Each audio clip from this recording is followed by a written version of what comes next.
out there, and welcome back to the Gamecock Scoop podcast, the official podcast of GamecockScoop.com on Rivals. I'm Caleb, joined by Alan, and we're here to talk about off-season baseball practice. No, we're here to talk about South Carolina football and the beginning of a pretty important rivalry week. Perhaps the most important in history, depending on how everything plays out with the playoff after this. But we'll get into that in a little bit. First, we are going to break down a little bit about what happened on Saturday. South Carolina ends up with a 56-12 win over Wofford. Also, I apologize in advance if my audio is a little bit less good today. I'm with family for Thanksgiving and don't have my big fancy mic, but that's okay. All right, so let's start with the beginning. I think probably just years of South Carolina laying an egg in the most inopportune situations probably had people a little bit concerned when everything that could go wrong went wrong near the beginning of the Wofford game. Wofford gets the ball first. They get a 63-yard play on their first play from scrimmage on something that like a little dump off pass. It wasn't anything too crazy. And then they end up with points on that. And then Lenora Sellers throws an interception on the next drive. And pretty quickly you're like, oh, is this going to turn into a ball game? Obviously, I already read the final score, so it did not turn into a ball game. But what did you see, I guess, in that first quarter and really into the second quarter until they scored another successful 2-minute situation to kind of start to put the game at ease a little? Yeah, it was just one of those weird ones. Those little tunnel screen on the first play of the game, one good block that turns a 6-yard play into a 60-yard play. Underthrow by Sellers on the interception, not great, but it happens. That felt like the first quarter and a half, like not great, but it happens. But maybe too many of those stacked up in the same sequence. Wofford hits a fake punt on there, or I guess it was more like a fake field goal, sort of, because they kind of had the kicker out there, and then, or I guess it was a fake punt, but even that, they gained 3 yards on 4th and 2. Like South Carolina was ready for it; it just didn't make the tackle quick enough. I wouldn't say it was bad. Kind of fundamentally, you had some penalties. There were 2 holding calls on Vershawn Lee. One of them took back a touchdown. Would have been a 50-yarder to Delvon Campbell. You had a special teams penalty on a kick return, took off a nice Juju McDowell return. An unnecessary roughness on Brian Thomas Jr., took back an OD Fortune pick. South Carolina's got to lead the nation in interceptions called back by penalty, right? Probably, honestly.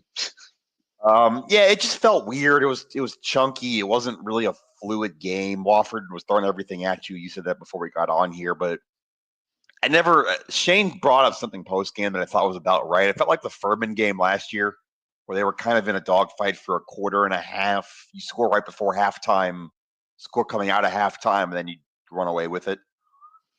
Yeah, I think it ended up feeling worse too, special teams wise, because on that same drive after the 4th and 2 conversion, Bryce Corriston, they faked another one on 4th and 7 that looked like it was going to be a touchdown, but it got wiped off the board by a false start.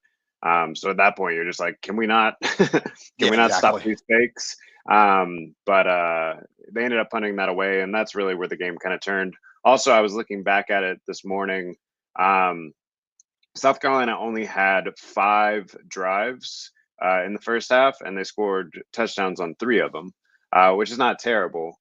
But just the way that the sequence kind of played out, it felt worse than it actually was, because really with about 1:48 left, you were only up 14-10 or 14-9. Yeah, 14-9 at that point. So it didn't look as pretty, especially I think we're going to get into the rivalry game a little bit, but I was at a bar, so I was watching both South Carolina and Clemson playing at the same time, and Clemson's beating the Citadel by like 40 at that point or something. So yeah. I think the comparison maybe rubbed a little bit too. But Anyway, eventually everything came together. South Carolina broke their own 8th place record for total yards in a game. It was Dowell Loggins' most total yards as a coordinator. You ended up with 608 total yards, 343 yards passing, 265 yards rushing. After Lenore Sellers threw that interception, I believe he completed like 9 straight passes or something. He ended up 23 of 27, so that's 85% completion percentage for 3 touchdowns, 307 yards, 210 rating. So his day ended up just fine. I think one of the concerns coming out of the game is just how healthy South Carolina is heading into next week. What can you tell me about the sort of skeleton crew we saw at wide receiver and tight end this past week, and if we expect to see something similar next week? Yeah, I thought that was maybe the biggest concern in the game. Like you mentioned, you saw a lot of Luke Doty. You saw a lot of Peyton Mangrum. You saw Maurice Brown at tight end. You saw Jatavius Shivers was an extra tight end, basically. He was wearing number 88 because they didn't have enough tight ends to have a normal number. It felt a little precautionary. Shane Beamer said he expects Jared Brown to play next week. I think we both kind of heard and are tracking towards thinking Josh Simon's going to play next week. Shane said we'll see on that, but it sounds like it's trending the right way. Michael Smith, we'll see. We already know Brady Hunt's out for Clemson. Yeah, they had to get a little creative in this game, and I don't hate it. I thought Dowell Loggins did a good job with what he had to work with. I also don't think it's a good thing if Luke Doty's playing 50 some odd snaps next Saturday. Yeah, we definitely saw a lot more 4 and 5 wide receiver sets. Shane brought that up post game, that they hadn't run much 10 personnel all year, but they kind of were forced to in this game. Yeah, and ended up basically, and I think Shane talked about this after the game too, but basically you did your perimeter blocking with those tight ends. I mean, with those wide receivers where you would have normally done it with the tight ends. So it'll be interesting. I think if you can get Simon back, the combination of him, Elksness, Maurice Brown, and then maybe some of that wide receiver stuff that we saw this past week is probably enough to piece it together. If you're missing both Simon and Smith again, then I think it certainly is a bit of a concern because Clemson's perimeter defense is a little bit better than Wofford's. Yeah, for sure. I think maybe the bigger problem too was he didn't really get the running game going in this game. I mean, he finished with 265, but it was on 46 carries. You didn't have, I guess he had one late with Howell, but other than Howell, you didn't have a run longer than 17 yards all day. It was just a lot of nickel and diming. And I thought that not having the tight ends was part of that. Talk about Josh Simon catching the ball, but he's a really good blocker. Michael Smith's getting better as a blocker. You can do different things in 12 personnel than you can in 10. That's just reality. I don't want to say the running game was bad when you had 265, but it felt slow. Rocket Sanders was under 5 yards a carry against Wofford, which I wouldn't have bet on going into the game. I think you're going to need Simon back to be able to run the ball the way you want to next week. Is that fair? Yeah, I think that's definitely fair, but I think there's also something to be said for the way that a couple of wide receivers have emerged for South Carolina as the season's gone on. Yeah. DeLavion Campbell had another. Yeah, Delvon had another big game, 5 catches, 120 yards. Should have had a touchdown. It got wiped off the board.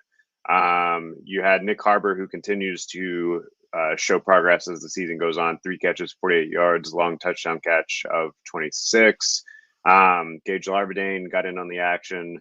Caught his first touchdown. Yeah. And then Maurice Brown, I think, can be utilized a little bit in the same way on the short tight end passing game.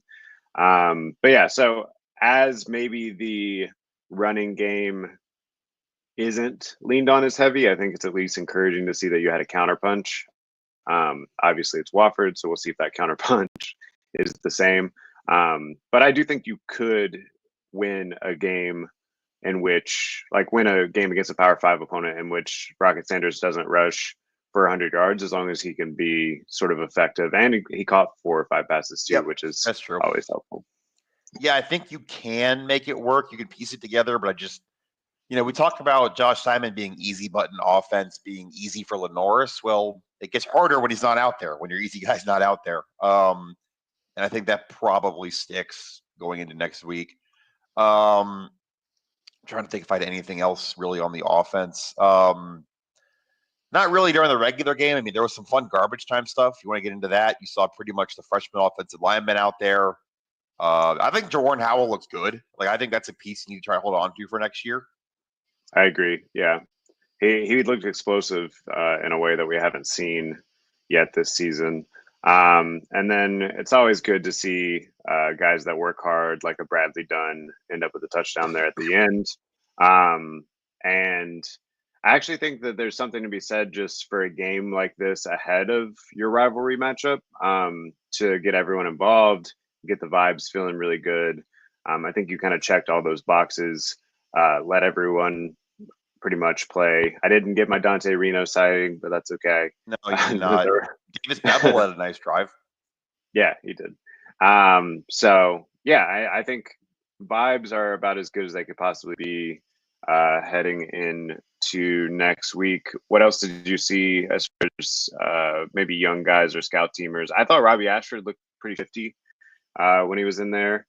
I don't know if you want to go back to the well on giving him a wildcat snap or two next week, because I do think he looks really good short area wise when he's running the zone read. But obviously, we saw that end in disaster earlier this year whenever they pulled that out against Ole Miss. So, yeah, I'm trying to think now. I mean, Wofford was pretty much just trying to get out of there at that point, but you had pretty much all the young DBs in there late. Jalewis Solomon, Kelvin Hunter, David Busey were all out there together those last couple drives on defense. I'm trying to think who else was out there. Gerald Kilgore made a tackle. I remember that kind of sticks out a little bit. That might have been on special teams, but I remember he made a tackle. Yeah, I thought it was what you wanted this game to be after a wobbly quarter and a half. You got some young guys in. More importantly, your starters didn't have to play the fourth quarter. And as I said, leading off the first story, now it's rivalry week. And pretty much as soon as that clock hits zero, it's Clemson week. yeah, and we'll definitely talk about that here shortly. Before we get into that, I do want to talk about some of the stuff that happened around the country. Yeah. So pretty crazy evening really across the board. So we, the past couple of weeks, have been laying out all these conspiracy theories and tying all these weird ties together of what has to happen. And strangely enough, some that we didn't necessarily mention and a lot that we have mentioned has happened. It doesn't mean that South Carolina is in by any means if they win next week, but they're kind of knocking on the door in a way that a few very specific things needed to happen to get to this point. So let's just go through a couple of the things that happened this past week. Auburn knocks off Texas A&M, who was ahead of you in the rankings. Alabama gets beat pretty handily, 24-3 by Oklahoma. We'll see where they end up on the college football committee or playoff committee rankings. But it was interesting in the coaches poll yesterday. It was Clemson 12, Alabama 13, South Carolina 14, which seems like there's some room to maybe leapfrog them if you beat Clemson. But again, the college football playoff rankings are the only ones that really matter. So it'll be really interesting how that plays out. And then you also had Ole Miss get beat At Florida. at Florida, and that dropped them way low, which that's 3 losses for them to bad teams now. Or I guess 2 bad teams and 1 okay one. But LSU, Florida, Kentucky. I think the really interesting thing is the way that the polls are treating Alabama versus Ole Miss, because I think their resumes are very, very similar. Alabama lost to Vandy and Oklahoma, and Ole Miss lost to Florida and Kentucky. I mean, those seem kind of similar to me. Yeah, and the Kentucky one's worse because it's at home. At least both of Vanderbilt's were on the road. But I see what you're saying. Yeah, so Alabama seems to be getting a little bit more of a boost, I think, just based off name recognition or whatever. Helmet, yeah. So a couple others too. Colorado loses, they were ahead of you. At Kansas, BYU loses, they were ahead of you. At Arizona State, Indiana gets beat badly, like we said they needed to, lose by 23. I want to see what the number is tomorrow before I try to put some more red tape math to this. How close are you actually to, you know what I mean? Like, yeah, I'm still going to try, but I agree with you. It's fine. I want to see like what we're working with here. Like right now, the target line for an at-large is 10. Can you get to 14? Yeah. Can you get to 13? Right. Like, what are we actually looking at here going into Clemson? We'll know tomorrow night, but that's where I would project them, is right around 14, maybe with Clemson around 13, or 14 with Clemson at 12, maybe as high as 13 with Clemson at 12. So here's the way I see it after that, depending on if they're within striking distance. Next week, Miami plays at Syracuse. Mm-hmm. So here's a problem that we're starting to run into, because we talked about how you need 5 SEC teams in. Well, after everything that happened, need 4 now, though. I'll say it's possible you could end up 4th, and then you get 4 SEC teams in. But what also happened when all those SEC teams lost is that opened up the door for 2 ACC teams to get in. So this is a really cringy needle to thread if you're South Carolina, but you kind of are hoping that Miami loses this week. And then that would put Clemson in the ACC championship game, and then you probably need SMU to beat Clemson, and then that would be the path to get only one ACC team in. Or perhaps if SMU fell to a 3-loss Clemson anyway, that would knock them out. So maybe it doesn't really matter what happens in the actual ACC championship game. SMU also plays Cal this week, so I mean, it's possible they could lose that one. I wouldn't bet on it, but and then SEC wise, to get to that 4th place spot that we've been talking about, Tennessee's at Vandy. Tennessee's still ahead of you right now in the rankings. If they lost down to 3 losses based on like common opponents and stuff, I think that you could make the argument that South Carolina should get in over Tennessee. So that's kind of the clearest, easiest path. But I do think there's probably some other complicating factors that could still make you sneak in. I'd throw an Iron Bowl possibility in there too. It wouldn't hurt to have Bama lose a 4th game. That game's always weird. Auburn's playing its best ball right now. Just beat A&M. Who knows? Yeah. Georgia could lose to Georgia Tech. That wouldn't hurt either. Yep. Tech's playing well right now. Georgia gave up 200 rushing yards to UMass. Tech runs the ball really well. Who knows? Yeah. I definitely think that the media drum has started to be beat for 3-loss SEC team to make it in. So you just have to make the argument that you are the one. Yeah, exactly. It will be really interesting to see how the committee plays it out last night. I mean, if you're in that room and you're trying to make South Carolina's case, what are you saying? I have a couple of arguments in mind, but what would you say you think? I guess it's twofold, and one of them I don't love, but it's more precedent based. The one that I would make obviously is they're playing their best ball right now. They've won 5 in a row.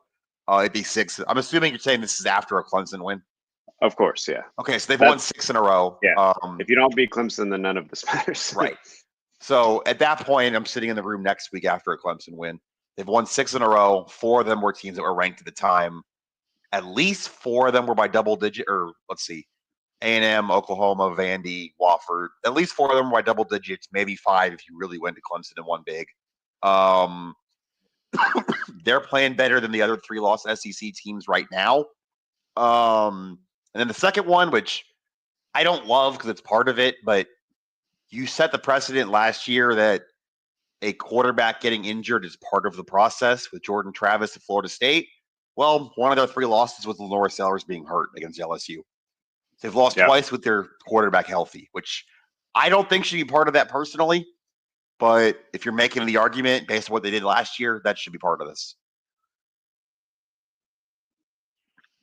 Yeah, not to mention, and I hate to be the ref guy, we talked about this the week after the LSU game, but there is an argument to be made that game was decided by factors other than the product on the field as well. If we are talking the injury thing, I don't know how closely they dive into it, but I think you could argue that Lenoris and Rocket were not fully healthy probably till Oklahoma, or maybe even A&M this season. Like the Alabama game, I don't think either of them were 100%, but they gutted it out and still made that I mean, one they close. played, so I don't know how much And then, you'd win that argument, but I see what you're saying.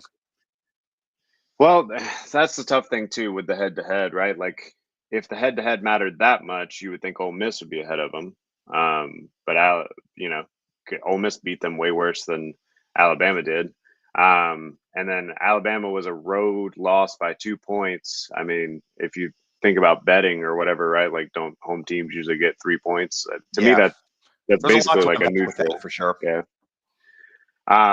But yeah, I'm really interested to see what happens tomorrow night. As a pessimist, I think South Carolina doesn't have quite the prestige of some of the programs they're competing against, name recognition wise, and all that. That shouldn't matter, but it's hard to say that it won't matter.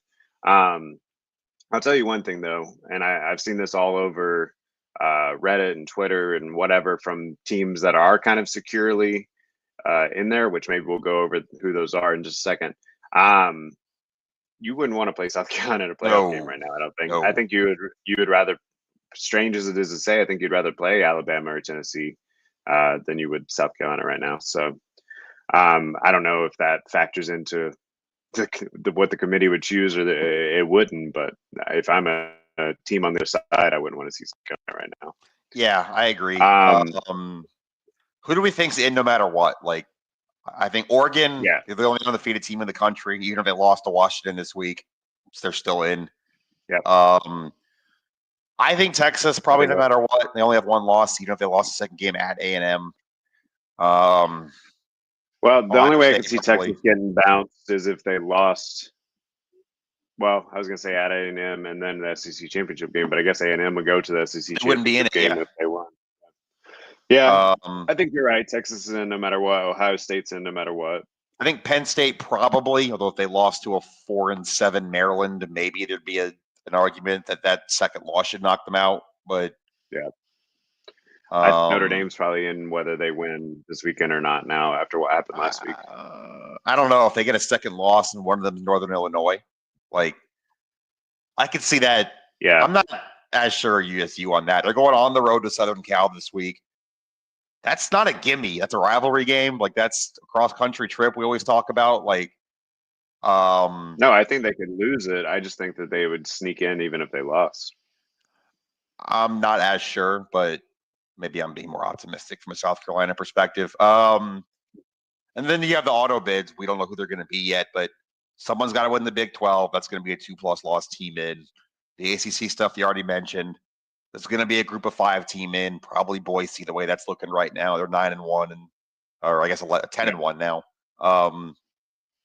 Yeah. So then from there, you got like 4 at-large spots. Yeah. This is kind of the way I break it down. You got 4 at-large spots, and the teams that you got about 7 teams that are in line for it. So Georgia, Tennessee, South Carolina, Indiana, Miami, SMU. I guess Arizona State slots in there somewhere too, depending on how they finish their season. The Big 12. Yeah. So, yeah, is there a chance that the Big 12 gets 2 teams? I don't think so. Colorado's got 3 losses now. That was the one that we talked about last week as maybe a helmet because of Dion, but not with 3 losses. BYU took a tough loss. BYU's got 2 losses in a row now, so that's the whole not playing your best ball of the year. Someone's going to lose the Big 12 title game and get a 3rd loss. I don't think so, but I guess you never know. Yeah. So anyway, we will talk a lot more about this probably on Thursday evening or Friday. Record on Thanksgiving. I mean, we'll figure it out, but yeah. We'll figure it out. We will record again before Clemson, and we will break down what the playoff scenarios are looking like after the committee releases his list.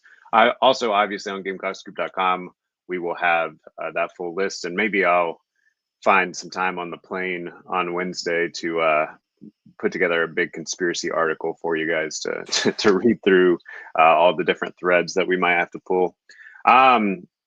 Let's start to talk a little bit about Clemson right now. So obviously, one of the biggest games nationally in the rivalry history. I don't think they've both been ranked since 2013. It was Does that 13, sound right? Yeah. Yep. And then obviously with the playoff and the fact that they're both kind of in that group right outside of the playoff right now, a win against either way would be a good resume builder for that whole thing. We'll see what the actual CFP rankings are, but right now, if we're going off the coaches poll, it's going to be number 12 Clemson against number 14 South Carolina. Probably going to be a top 15 matchup no matter what in the college football playoff poll as well. Here's a fun fact, and maybe this is a good way to transition. How many ranked teams has Clemson played at this point in the season? Like they were ranked when they played them. Yeah. The only two ranked teams that they all have played all season are SEC teams. Like at least played them ranked. Yeah, they got a nice break on the ACC scheduling. They avoided Miami and SMU. They still might not get they won't get the ACC title game unless Miami loses to Syracuse. And do you know what number ranked game this is for South Carolina? As in ranked at the time they played them? Yeah. Let's see.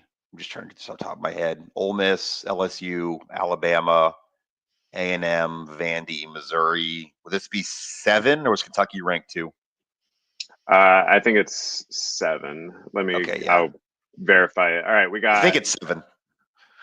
So actually, it's only 6 because LSU was actually not ranked at the time, which was surprising. But really, yeah, or at least that's what I got. So okay. Ole Miss was number 9. Alabama was number 7. Texas A&M was number 15. Vanderbilt was number 24. Missouri was number 23, and then Clemson will be number 17. So there you go. So how much does that matter heading into this week is kind of my follow-up question. Like, what do we know about Clemson, who obviously has the same record as South Carolina? They got beat pretty badly at the beginning of the season by Georgia, who then has had maybe a underwhelming season to their standards. And then they've beaten up on a lot of teams that they would be expected to beat up on, and even dropped one to Louisville at home, which maybe that can be written off as just an off day or whatever. But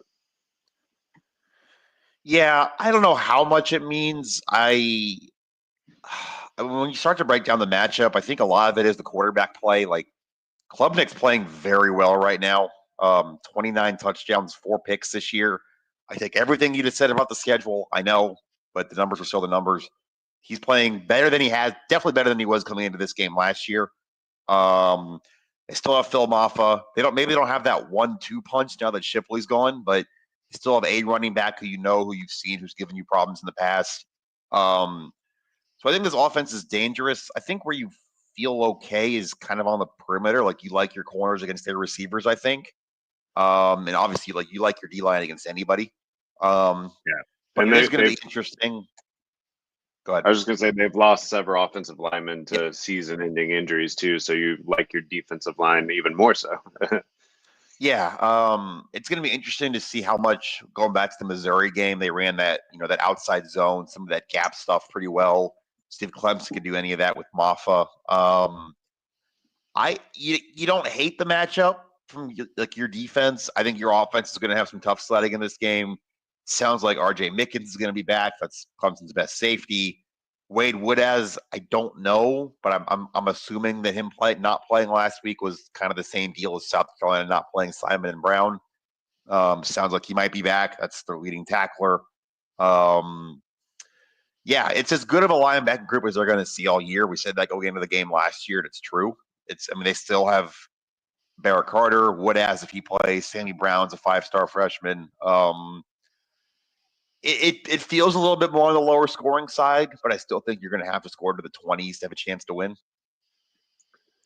Yeah, how do you think that South Carolina attacks them, assuming that they do need to get into the 20s to win? So I'm looking at their season stats, and I was trying to look at who's had some of their better games against them. But season stats, they have allowed just 54.4% passes completed on average per game, about 210 yards passing per game. They've actually been a little bit more susceptible to the run, about 140 yards rushing per game, 4.4 yards per rush per game. But still, I mean, the defense has been pretty good. I mean, we talked about that schedule hasn't been that impressive. When I look back at a couple of their losses or a couple of their close games, Louisville, obviously, pretty big upset. Tyler Shaw, who was I don't know how you say it, was the quarterback for Louisville. Really only went 17 for 32, 156 yards passing. But their running back had 20 carries for 151 yards, and they really had a lot of success on the ground. So how do you see them kind of attacking them here? Is Clemson's defense been so successful against the pass because they're that good against the pass, or is it because they haven't seen a Lenore Sellers lining up on the other side? Yeah, I think there's some of both to that. I think to me, you still got to do what brought you here. You got to run Rocket. You got to run the zone read stuff. You got to stretch Clemson as much as possible because I think looking at it right now, it's kind of the further out, like horizontally you get, the more you might have some advantages, I think, on the perimeter. I think I already said, I think Clemson's linebackers might be the best group you faced all year. I mean, Carter and Woodaz are both going to be NFL players. So you got to get away from those guys. You got to run to the perimeter. You got to do that. That's where the zone read stuff comes in. That's where the perimeter blocking comes in. To me, that's the game plan. That's kind of where it starts. I don't know. Is that fair to say that the further out you get, the more advantages you have, I think? Yeah, I think that makes a lot of sense. Going back and looking a little bit more at a couple of these closer games or games where Clemson struggled, Nate Yarnell went 34 for 54 for 350 yards. I don't think you want to attempt 54 passes in this game. Yeah, exactly.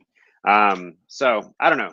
To me, it doesn't seem like they are like this unbeatable pass defense as much as that's just not the way that most of the teams that they've played have been equipped.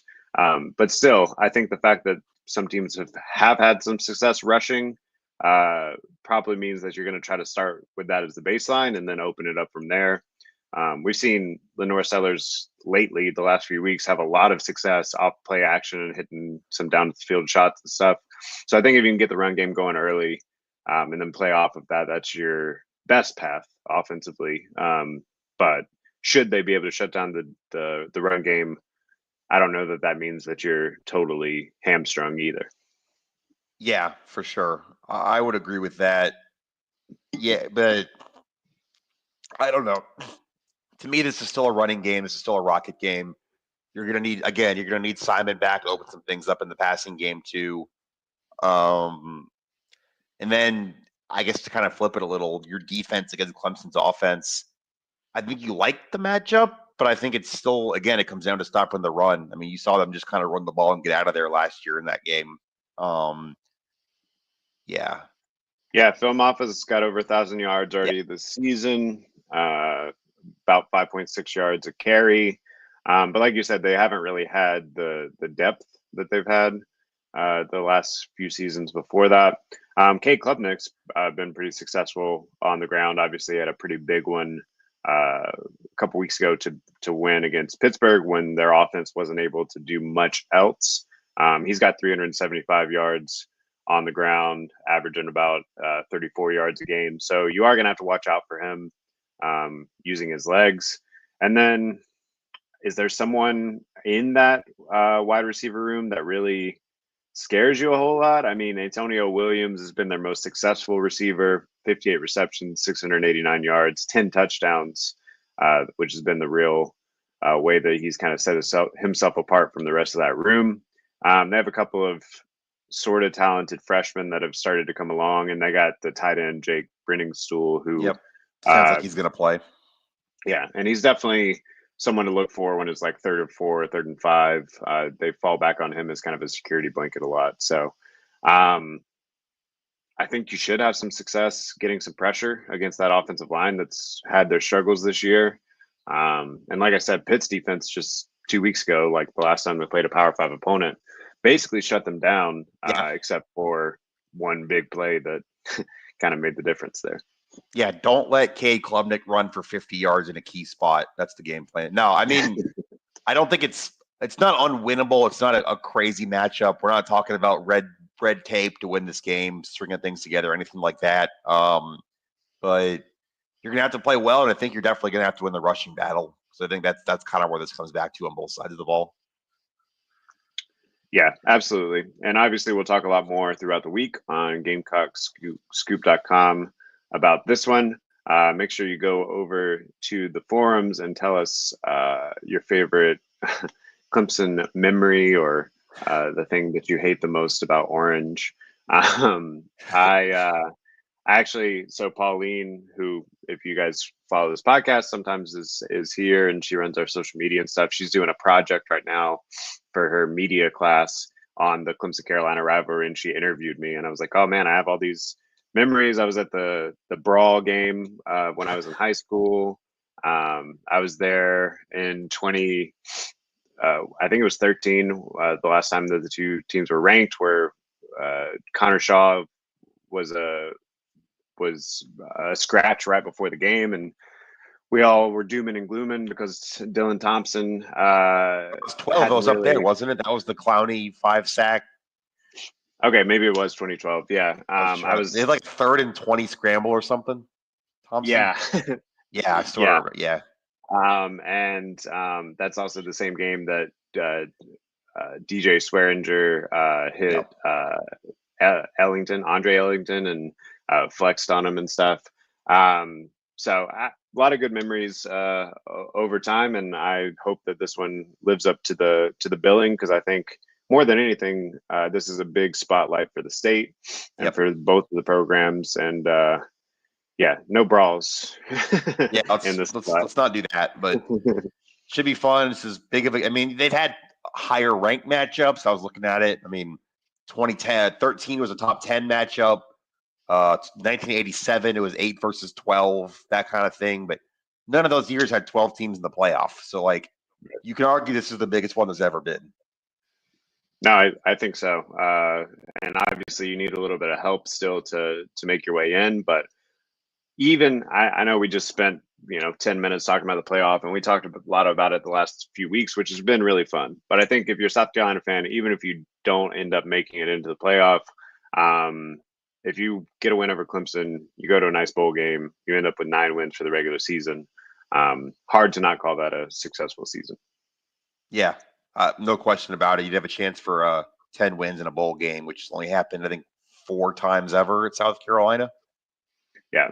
One more quick Clemson note: the opening lines. I saw like very, very early lines at Clemson, like -3, -2.5, but then Caesars officially yesterday had Clemson at -5.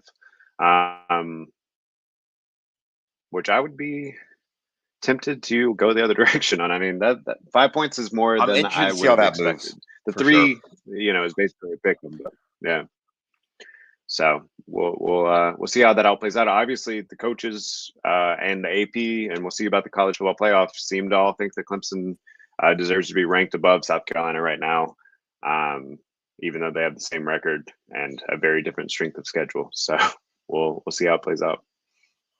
Yeah, we'll be back at some point between now and Saturday, and we'll see what the rankings are and go from there. One more note in Gamecock land. Obviously, last night the streak ended for the women. They had a tough. Had a feeling it would at UCLA. Yeah, that's a tough place to go play. I will say, if you're looking for silver lining or end of season notes and stuff, they went down 20 points pretty early, but continued to battle. Ended up making it a 16-point loss at the end. 15, yeah. I thought they played much better in the second half. It just was too much to overcome from Yeah, that early deficit. there's some other issues there. We can talk about it on a non-Clemson week. I don't think it means they can't win in March or April or whatever. But obviously a bad day yesterday.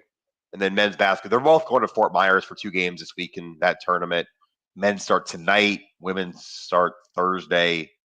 And I guess we'll probably do some more basketball after Clemson week. Yeah, absolutely. All right, we will be back later this week to fully preview Clemson and talk college football playoff. In the meantime, check us out on GamecocksScoop.com. We'll have content there every single day. We'll see you. Happy rivalry week. Happy